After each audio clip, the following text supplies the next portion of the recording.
So I hope that my Resume 101 mini lecture was helpful to you. I hope it identified some of the key attributes of a successful resume and that you get a good sense for the parts, the pieces, and the functionality of a resume.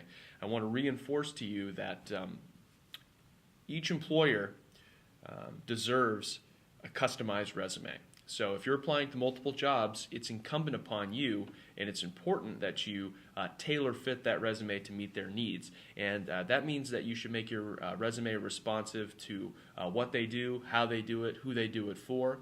And each employer is a little bit different in terms of those things. They serve different people, they use different equipment, they use different materials, they specialize in a different area, they have a different niche.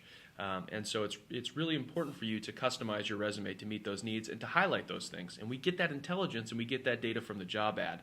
And so that's why it's really important for us to use that job ad to sort of fuel how we structure our resume, how we emphasize things on our resume, how much space certain things on our resume gets, and in some cases what we include and what we omit. So I really want you to keep that in mind, and that's a fundamental thing. If you're sending the same resume to multiple employers, you are fundamentally doing it wrong. And the same thing is true of the cover letter. The cover letter is another place where it's really important for you to show that you're specifically tailoring your message to meet an employer's needs. So let me talk to you a little bit about the goals of a cover letter, just to reinforce some of the things that you're reading and seeing in this week's work that I hope will help you. There are a set of things, goals that you want to accomplish with the cover letter. So let me tell you something right up front.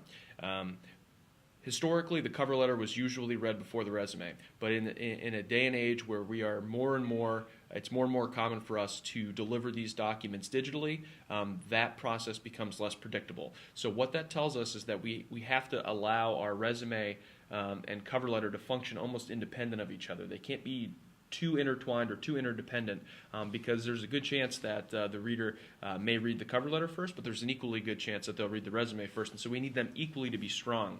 And I know this from talking to employers and folks who read these, and I know this from my own experience.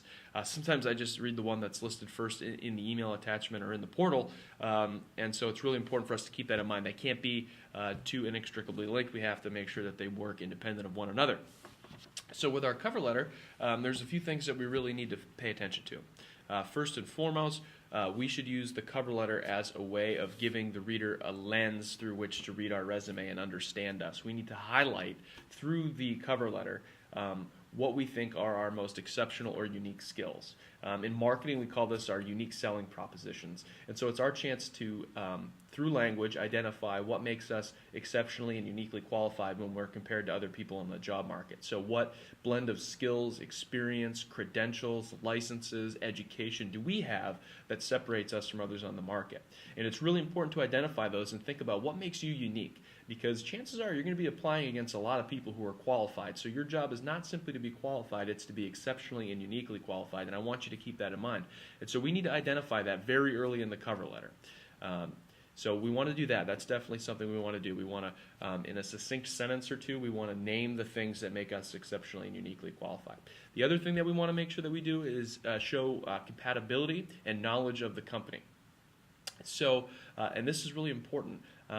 As I just got done saying, each employer sort of, possesses its own niche and handles its and does its carries out its business in its own unique way. And so it's up to us to demonstrate that we understand that, we have knowledge of that, and that we're responsive to that. And so anything that you can do that shows that you have knowledge of who the company is, what they do, who they serve, and how they do it is really going to position you well.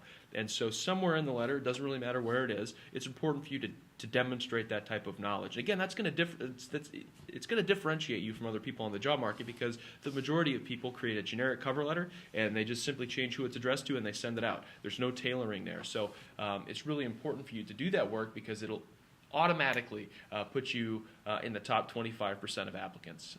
So that's really important. The other thing that I want to remind you is that this is a writing sample. So if the job that you're applying for has any level of writing involved, whether it's corresponding with customers through email, whether it's writing up quotes, whether it's writing reports or documentation, if writing is important, and it is important to most workplaces, you will be judged based on how well your cover letter is written.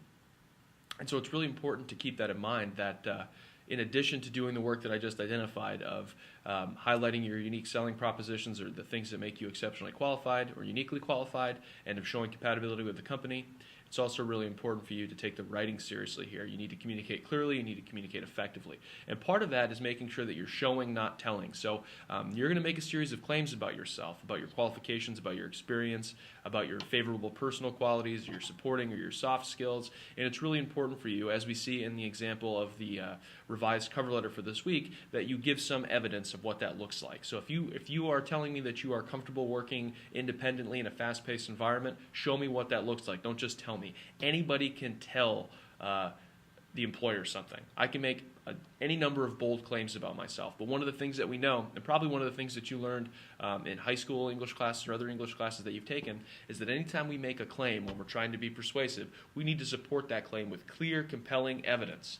And so that evidence is likely to come from the things that you've done in the past. This is places where you can make reference to your education. This is a place where you can make reference to previous projects that you've worked on, or previous duties that you've held, or responsibilities that you've had. And this is a place for you to be specific. Specificity is credibility. The more specific you are here, the more compelling your argument's going to be. If you reside at the level of just telling me a series of things about yourself, I'm not likely to take you seriously because I don't have the evidence or the data that I need to make that decision. So it's really important for you to construct this argument carefully.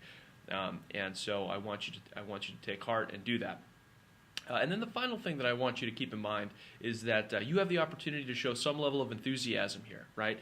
Employers want folks who are enthusiastic, who are excited about opportunities, and your cover letter should embody this.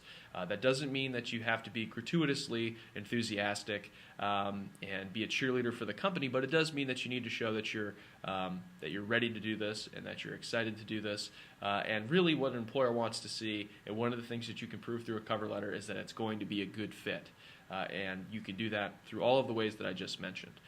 Through a clear attention to their needs, by focusing their attention and giving them a lens through which to see you. You can do that by showing a level of compatibility with the company, by demonstrating knowledge of who they are, what they do, and how they do it.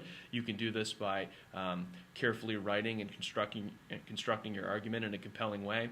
And you can do this by subtle language choices. So just be careful and be mindful of how you're presenting yourself through writing. The reality is you're not there to demonstrate your enthusiasm through things like the inflection of your voice or the mannerisms that you use. So you have to do that carefully through language because you're not there to provide that type of context or those nonverbal cues. So just keep that in mind also, and that's really important. Ultimately, your job in the cover letter is to show, not tell. You should show what you're capable of and what makes you exceptionally and uniquely qualified.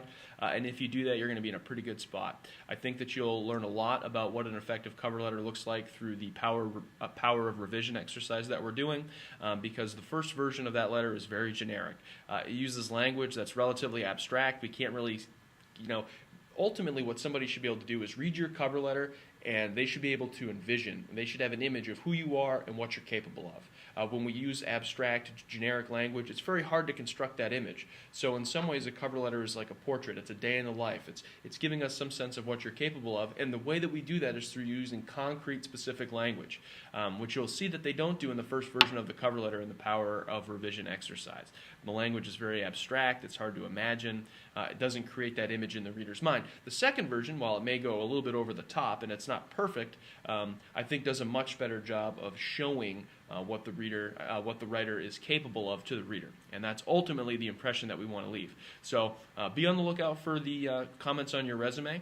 I'll be giving comments on any number of things, included but not limited to your format and how you've actually laid the resume out, the quality of the information that you've provided, the order in which you present the information, and those types of things. So I hope that those will help to fuel you through your revision. And then next week, in week number 4, you'll have an opportunity to read a couple of other people's cover letters and provide feedback.